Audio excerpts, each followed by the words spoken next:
Hello friends.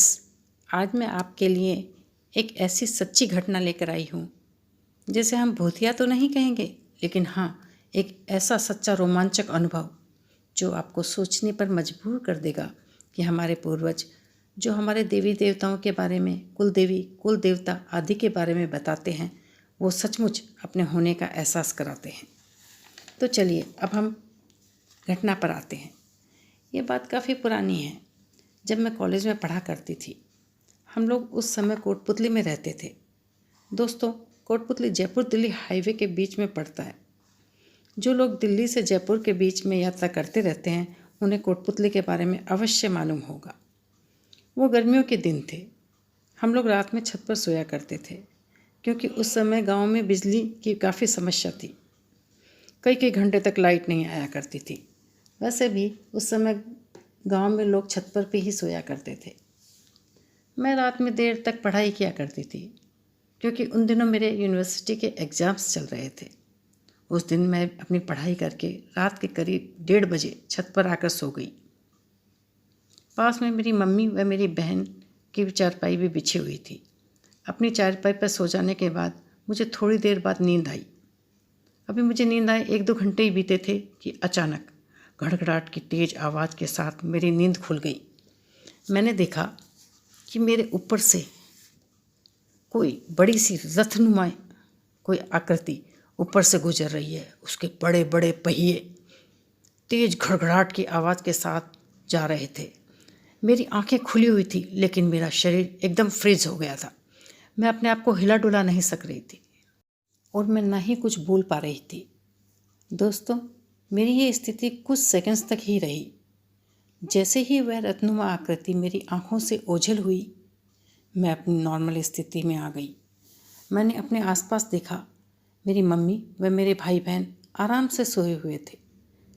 मुझे बड़ा अजीब लगा कि अभी इतनी तेज घड़घड़ाहट की आवाज़ हुई थी, क्या वो उन लोगों को नहीं सुनाई दी? ये कैसे संभव है? मैंने अपनी मम्मी को जगाया। वो हड़बड़ा कर उठी और मुझे डरी हुई देखकर बोली, क्या हुआ?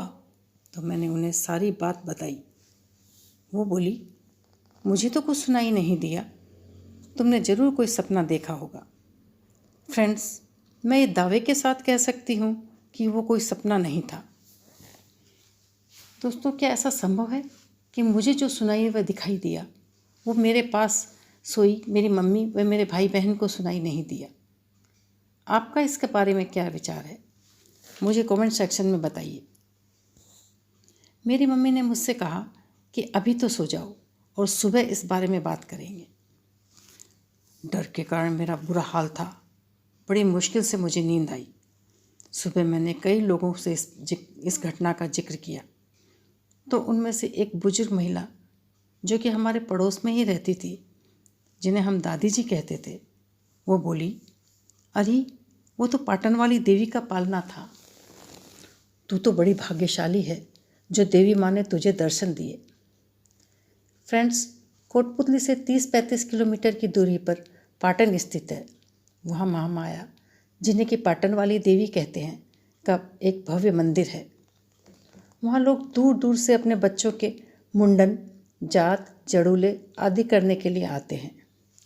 लोगों की उनमें गहरी आस्था है। बहुत से लोगों ने उस जगह के आसपास महामाया देवी का रथ रात में देखने का दावा किया है। दोस्तों, अगर आप में से यदि कोई पाटन या उसके आसपास के जगह का रहने वाला है, तो क्या आपने भी कभी इसका अनुभव किया है? मुझे कमेंट सेक्शन में बताइए। दोस्तों, अब मैं आपसे विदा लेती हूँ। हाँ, एक बात, आप लोग मुझे सपोर्ट करें। मेरे चैनल स्पूकी अनुभव को सब्सक्राइब करें, ज़्यादा से ज़्यादा लाइक और शेयर करें। मैं जल्दी ही एक नई सच्ची कहानी लेकर आपके सामने उपस्थित होंगी। तब तक के लिए गुड बाय, गुड नाइट।